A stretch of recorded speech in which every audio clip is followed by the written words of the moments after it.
I'm proud to welcome all of you here today as we celebrate a new chapter in the life of our only child, Wesley. When my father's speech ended, the room was filled with applause.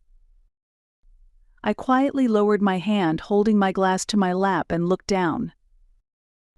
Over 200 guests were focused on the couple standing under the lights, my brother, dressed in an immaculate white tuxedo, and his flawless bride beside him.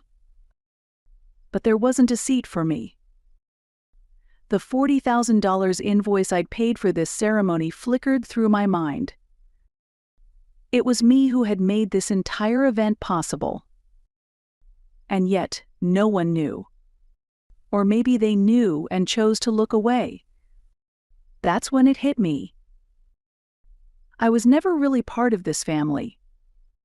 Not in any way that counted. My name is Stacy Anderson. I live in a small apartment in Somerville, just outside Boston, and work in donor relations at a nonprofit organization. I'm not wealthy, but I take pride in my work, helping children in need every day. Today was my younger brother Wesley's wedding. He's the perfect son whose college and career were entirely funded by our parents. More than 200 guests gathered at a historic church outside Boston, showering the couple with applause and smiles. I used my savings to cover the cost of this wedding. But I was completely invisible in the celebration I had made possible. I flipped through the ceremony program I'd received at the entrance again and again, but my name wasn't printed anywhere. Not under family acknowledgments, not among the speakers, not in the list for family photos. I wanted to believe it was a mistake. But it wasn't. I wasn't acknowledged because, to them, I didn't exist. At the reception, I was directed to a table marked Caldwell's plus guests. Even there, my name wasn't among the place cards. I asked a passing waiter, "Excuse me, is there a seat here for Stacy Anderson?" He looked at me and hesitated. "I'm sorry, ma'am. Are you with the catering staff?" All I could do was laugh. I forced a polite smile and replied, "No." Then I quietly returned to the edge of the room. Then came the speeches. My father, Robert, stood at the mic and began in his calm, familiar tone. "Thank you all for joining us today to celebrate the beginning of a new chapter in the life of our only child, Wesley." Only child? That phrase hit me like ice. What about me? I was the one who paid for the wedding. Did I not even exist in their memory? Dazed, I opened the congratulatory card on the table. Embossed in gold were the words, "To our perfect son, Wesley, you are our pride, our only child." A cold weight sank in my chest. I felt like a ghost. All those years I spent with Grandma until she passed. The small financial help I offered when Wesley started college. The gifts I sent every year for our parents' anniversary. All of it had been erased. It was as if I had never been part of this family at all. Flashbulbs kept going off. The cake cutting. The family photos with our parents standing beside the newlyweds. When the photographer called out, "Family of the Andersons, please come forward." My mother, Hillary, raised her hand to stop him. "We're all here already." I couldn't speak. I didn't even have the strength to try. As the reception neared its end, my Aunt Kathy quietly approached me. "Stacy, why are you over here? Where's your seat?" I gave a small, bitter smile and shrugged. There isn't one. No place card, no table. I'm not even counted as a guest. And I paid for the whole wedding. Her face darkened. What? What do you mean? You don't have a seat? You paid for everything? What's going on? I looked down and said softly, It's okay. I realized something today. I was never really family to them. At those words, my aunt fell silent and gently took my hand. Strangely, I didn't cry. There was only a quiet certainty in my chest. As the reception came to a close and I began to leave the venue, Wesley rushed up to me, out of breath. Thank you for coming today, Stacy. I really appreciate it. His words made me stop in my tracks, and I said calmly, Congratulations, Wesley. But action speaks louder than words. I smiled faintly and turned away, leaving the venue behind. It wasn't until the chill of the night air brushed against my skin that I could fully return to reality. Holding up the hem of my dress, I made my way back to my small apartment. Once I reached home, I sat down at the kitchen table, opened my journal, and began to write slowly. June 12th, 2024. Today, I let go of the illusion of family. From now on, I begin a journey to reclaim my own worth. The ink didn't smudge. The words were etched clean and steady onto the page. Days had passed since Wesley's wedding. Even after returning to work, I felt disconnected. Outside the office window, the early summer sunlight was bright, but inside me, a heavy shadow lingered. On the surface, everything was normal. Coordinating educational support programs for children, contacting donors, preparing for the charity event at the end of the month. My work at the nonprofit organization was busy and fulfilling. But somewhere deep inside, I still couldn't make peace with what had happened at my brother's wedding. That night, I came home and pulled out a cardboard box filled with old documents. It held notebooks used by my grandmother, Dorothy, before she passed away, letters she'd written to me, and records bank statements, payment receipts, things I hadn't looked at in years. But at that time, I felt an overwhelming need to confirm something. One statement caught my eye. It read, Wesley Anderson wedding, Meadowhall Garden, deposit $15,000. The date was exactly 8 months ago. Back then, I hadn't questioned anything. My parents had asked, and I'd paid. Because I wanted to do it for his happiness.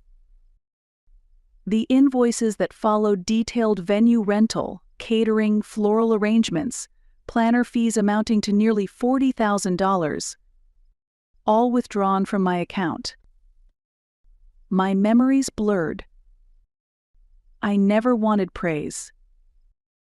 Just a simple thank you would have been enough. Instead, I got that speech, without even a place card. As I kept searching the drawer, I found an old photo of Wesley's college graduation party. In the picture, my parents, Wesley, and a few relatives standing together. I managed the reception, greeted guests, arranged refreshments, everything. And yet, I wasn't in the photo. I checked social media, just to be sure. My mother had posted the photo with the caption, Our Perfect Family. Hashtags, OnlySin, Pride. The words pierced me like needles. Then I remembered I had sent her a message that day. Just, thanks for today, you must be tired. No reply. Just like always. Maybe I was the only one pretending not to see it. Going further through the box, I found florist invoices for my parents' anniversary party, email exchanges with caterers, bank transfers, all from me. All paid by me. Everything I had done at all. I opened a small box on the shelf. Inside was a photo of Grandma Dorothy and me, side by side. She was the only one who ever truly saw what I did. Back when I used to help around the house while my mother was too busy, she'd always offer kind words. "This brooch is for you. Don't forget to live for yourself, okay?" With those words, my grandmother placed the antique brooch into my hand while she was still alive. But after she passed on, my mother took the brooch without a word and handed it to Wesley. He's her only grandson, it's only right. And I accepted that, without question. That night, my phone buzzed. It was a message from my friend Jessica. "Stacy, your brother's wedding looked amazing. Saw the pictures on Instagram. Were you in any of them?" I stared at the screen for a while. No, I wasn't. Of course I wasn't. I didn't respond.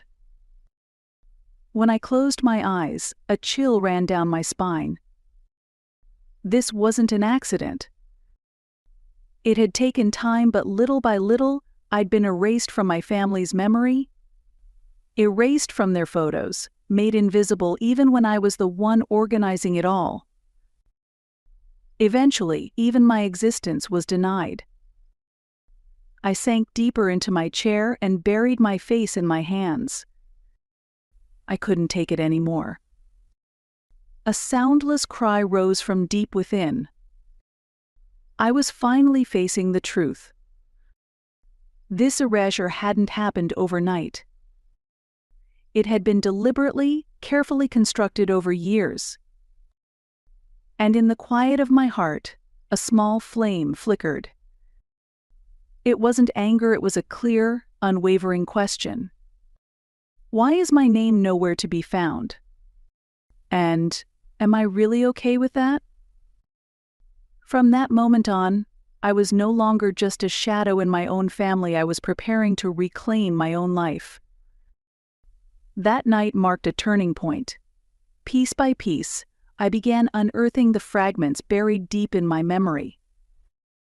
Why had my family gone to such lengths to erase me? Why had no one, despite my outward politeness and constant support, ever shown me real gratitude or respect? As I searched for those answers, I arrived at a deeper question. The apartment my grandmother had left me, this place.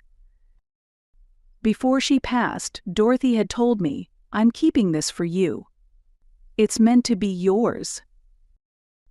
It was a rare find in the Boston suburbs, old, yes, but well-maintained, peaceful, and filled with a kind of quiet warmth. It was where I began living on my own after college. I'd been covering all the utilities and maintenance, and though the rental income was modest, I saw it as a foundation for my future stability. But something felt off. I hadn't received any property tax notices for the past 2 years. They had always come directly to me before. I decided to check the city's online property registry. It took a bit of effort, but I had registered once before and managed to log in. And then I was speechless. The ownership name wasn't mine. Instead, it read Robert and Hillary Anderson. My parents. The transfer had been recorded just 2 weeks before Wesley's wedding. The exact time I had been footing the bill for the event. My blood ran cold. I told myself it had to be a mistake and refreshed the page again and again. But the name never changed. The apartment my grandmother had left me had quietly slipped out of my hands and into my parents' portfolio. I opened the cardboard box again and began digging for old documents. I remembered there was a copy of my grandmother's will somewhere. I found the faded envelope, tore it open, and read the lines. "I leave this apartment solely to my granddaughter, Stacy Anderson. because she is the only one in this family who possesses true responsibility and integrity. My chest tightened. She had seen me. She had truly understood. And yet her will hadn't been honored in the property record. Why? I immediately called my Aunt Kathy. She fell silent on the other end of the line before quietly saying, "So, you figured it out. I'm sorry, Stacy. Hillary said she was just organizing the household matters, and she insisted we didn't need to tell you." "But it's mine," I said. "Grandma told me that." "I know. I believe that too, but she's always been obsessed with keeping up appearances. She honestly believes Wesley is the only one worthy of inheriting anything." I couldn't bring myself to blame Kathy further. I could hear the conflict in her voice. But that didn't make it right. Next, I reviewed the property's maintenance records. Repairs, plumbing, repainting, roof patching, all paid directly from my bank account. Every receipt was meticulously filed. And yet, the rent? It had never reached me. The rental payments had been quietly redirected to a joint account held by my parents. It wasn't rage that surged through me, just hollow exhaustion. I had simply fulfilled my role, diligently and honestly. And somehow, that has made me easy to use, easy to erase. That night, I saved screenshots of everything: the forged registry, the payment history, my grandmother's will. I gathered them into a single folder and asked myself, this can't be something I let go. Enough years had passed in silence. I didn't want revenge on my family. I just wanted my life back, and for the things I had cared for to be returned. I exhaled, slowly and deliberately. From here on, it was a fight. But beyond that fight, I saw a glimmer of something I hadn't felt in a long time. Hope. Ever since the day I discovered the apartment ownership had been forged, I endured countless sleepless nights. I would wake in the middle of the night, staring at the ceiling, forced to sit with the storm of anger and sorrow swirling deep inside me. But I knew I couldn't keep enduring in silence anymore.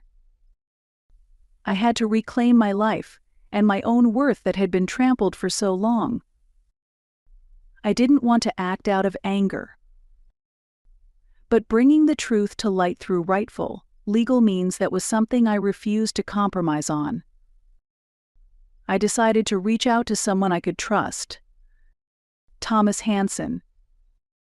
He was once the legal advisor for a children's protection nonprofit organization I had volunteered for. He's calm, rational, and fiercely principled. I knew Thomas would look at this without any bias and judge it for what it was. Once I finished telling him everything, he looked at me and said, "This case involves serious concerns of inheritance fraud and property record falsification. Our first step is to organize the evidence. Don't lead with emotion, lead with facts." I scanned each document from the mountain of papers on my desk and sent them to him. My grandmother's will, copies of the property registry, repair invoices, bank records showing the change in rental deposit destination, and notes from my call with Aunt Kathy. I also began compiling all proof related to the wedding expenses, bank transfers, emails with the wedding planner, statements from my account. "You didn't tell your brother about these payments?" Thomas asked. I nodded. "No. My parents asked me not to. They said they wanted to surprise him. And I believed them. You were deceived. But that doesn't mean you have to stay deceived. You have legal standing here." For the first time in weeks, I felt like I could breathe again. Thomas quickly began taking the steps necessary to move forward legally. First, he brought in a handwriting expert to verify the alleged forged signature. They would compare Dorothy Anderson's signature on the altered registry to cards and letters she had written to me during her life. It took a week to receive the results. In the meantime, I combed through old messages, making sure I hadn't missed anything. And then, a week later, I received a call from Thomas. As expected, the signature used in the property transfer was forged. Sloppily, too. The analyst confirmed a very high probability that it was artificially mimicked by a third party. Something inside me crystallized. This wasn't a misunderstanding. It was a calculated theft of my rights and my inheritance. With the evidence in place, Thomas began preparing a formal notice to my family, demanding the return of the apartment's ownership and full reimbursement of the wedding expenses. Please review this draft and let me know if anything needs to be changed. The document he sent outlined the following demands in my name: immediate restoration of the apartment's ownership to me, a formal apology and compensation for the deliberate destruction or alteration of Dorothy Anderson's will, full reimbursement of all wedding expenses for Wesley Anderson, including interest, a clear warning that failure to comply would result in legal action and disclosure of the truth to the extended family. As I read through the document, I let out a deep, steady breath. This wasn't revenge. It was my effort to finally protect the worth I had allowed others to ignore. Still, my heart wavered. How would my parents respond? How much did Wesley actually know? And what would the word family even mean after this? But I knew I had to keep going. For the past 10 years, I had put myself second for their sake. Thomas ended with one final remark. "You're doing the right thing. In fact, I'm amazed at how composed you've been through all of this. You're not alone. I'm with you." I nodded quietly. And later that night, while making coffee in the kitchen, I whispered aloud to myself, "I won't let anyone take anything from me ever again." Saying it out loud eased something in me. This life was mine. And finally, it was time to prove it. A few days after sending the notice, I received no formal response from my parents. Only one message from my mother. "Stop this nonsense. You're only embarrassing yourself. This won't end well for you." Those words stirred no emotion in me. I couldn't even bring myself to feel disappointed. Just a quiet thought, this is who she really is. There was no more doubt in me. Through Thomas, the official complaint had already been filed with the court. All that remained was to present the facts one by one. But I chose to take one more step. Before the lawsuit began, I wanted my extended family to know the truth. About the will, about the forgery, about the wedding. For years I had stayed silent for the sake of appearances. Now I have decided to speak out. Aunt Kathy offered to help. "You deserve to tell them why you've been hurt. They need to hear it from you." She coordinated a family dinner and reserved a private room in a restaurant. Uncles, cousins, and family friends from my father's side attended. My parents and Wesley were there too. When I entered, my mother forced a tight smile. My father stayed completely silent. As I handed out the documents I had prepared, the room fell completely quiet. Everyone's eyes dropped to the papers, occasionally glancing up at me. I spoke. This is why I'm taking legal action. Grandma's will was altered. The property records were forged. I was deliberately removed from the family. No one said a word. I don't want revenge.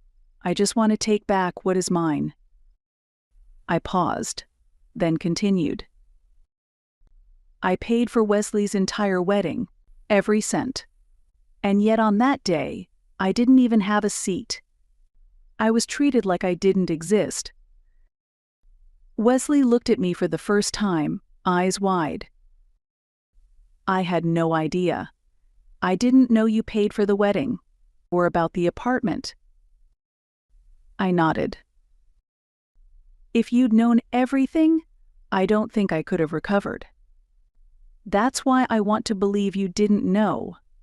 But even so, you still have a responsibility. My mother stood abruptly. What good does this do? You think breaking apart this family will bring you peace? No, I said. It was already broken long before today. All I'm doing is to finally stand up for myself. And the truth deserves to be known. My father avoided my gaze, silent to the end. But after that silence, the documents I'd handed out began circulating quickly among the relatives. Through the hands of my aunt and cousins, the full extent of the wrongdoing spread, and the fact that my parents had forged my grandmother's will and embezzled her estate became a matter of public knowledge. The carefully maintained illusion of the Anderson family slowly, but surely, began to collapse. Weeks later, the court proceedings began. When I stood in the courtroom, I didn't shake. I didn't burn with anger. I simply planted my feet firmly on the ground. The evidence Thomas submitted was airtight. The handwriting analysis, the original will, payment records, Aunt Kathy's testimony. Even faced with these facts, my parents clung to tired denials. It was a mistake. We didn't mean any harm. Excuses shallow, desperate, and devoid of responsibility. Watching them, I felt something within me seal off quietly, permanently. And then, on the day of the verdict, the judge delivered the ruling in a calm, measured voice. The will of Dorothy Anderson is declared valid. The apartment is to be legally returned to the plaintiff, Stacy Anderson.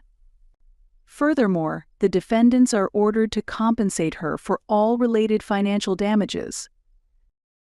I closed my eyes gently. It didn't feel like a victory. It felt like a return to my life, to my dignity. It had been restored not with shouts or vengeance, but through a judge's calm voice in a quiet courtroom. 6 months passed. The apartment was officially returned to me.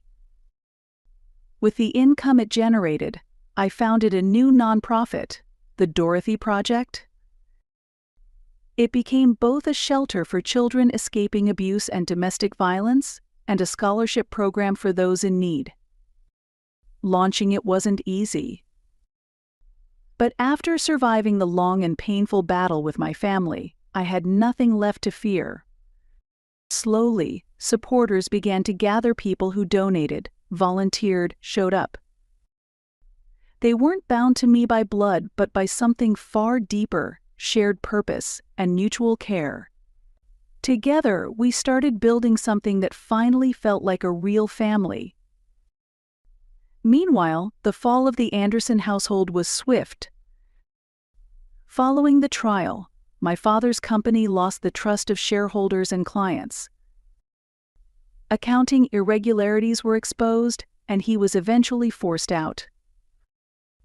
My mother, too, found herself quietly cast out from the social circles she once ruled. Everything she had done to preserve the image of a perfect family was stripped bare.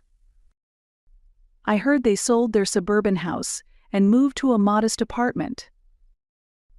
My brother could no longer maintain the glamorous life that had always been propped up by our parents. With the financial support gone, he gave up his luxury condo and has since changed jobs multiple times.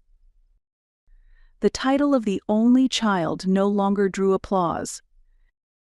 I never wanted revenge.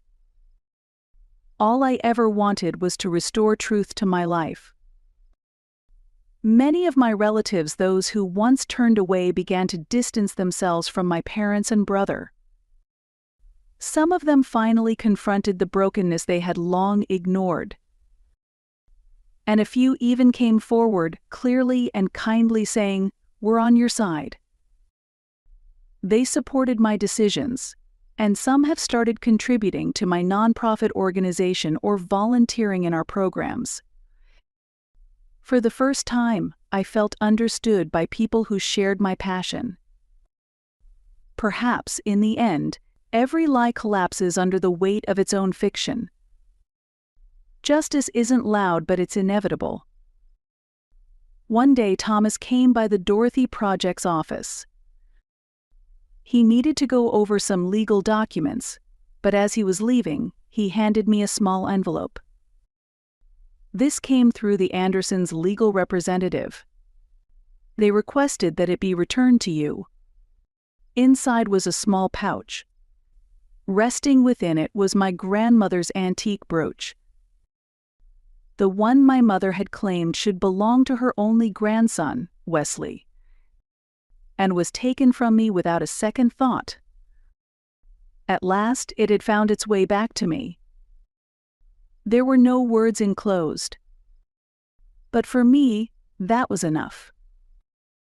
Somehow I felt my grandmother's love returning to me across time and betrayal. I sat for a while, the brooch resting in my palm. No, I hadn't forgiven them. But my shoulders felt lighter. I hadn't won against the past. I had freed myself from it. At the shelter, the children opened up slowly, one day at a time. One afternoon, a little girl handed me a paper flower she had folded and said, "I'm glad I came here. I want to come again tomorrow." I smiled and responded, "Of course you can. You're always welcome. This is your place now." The words I had once longed to hear from my family, I could now offer them to someone else. I had found my family in those who are connected through kindness, not genetics. This is the family I have chosen. And now, finally, I can say my name without hesitation. Stacy Anderson. Not someone's daughter, not someone's sister. Just me, standing on my own.